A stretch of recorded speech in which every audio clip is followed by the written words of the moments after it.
Magkano kailangan mong gastusin para maging senador ng bayan?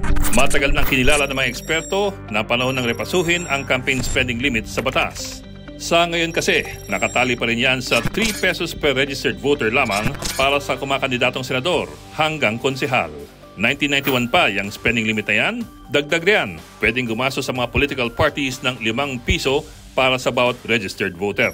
Sa ngayon po, meron na tayong 68.6 million registered voters. Kaya't ang spending limit para sa mga tumatakbong senador nasa 205 million pesos lamang. At ang mga partido pwedeng gumastos ng 343 million pesos. Pero ito po ang napakahalagang konteksto. Nagsisimula lamang ang kwentahan yan pagpasok ng campaign period o sa February 11, 2025. Sa makatwid, ang lahat ng gastos ng mga umaambisyong maging senador bago pumatak ang February 11 hindi binibilang ng COMELEC. Dati kasi, bawal pa yan.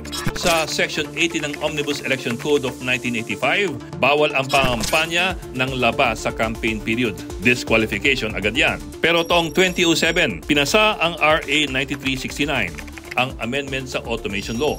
Nakasaad kasi sa batas na ito na ang tao ay matuturing lamang na kandidato pag nagsimula na ang campaign period. Taong 2009, nagdesisyon ang Korte Suprema sa Piñera versus COMELEC base sa bagong batas na yan. Sinabi ng hukuman na hindi maituturing na kandidato ang isang tao hanggat wala pa sa campaign period. Magmula noon, wala nang matinong limitasyon sa paggastos ng mga kandidato. At ang sabi ng Korte, kung gusto nating baguhin ang sistema, abay kailangan baguhin ang batas.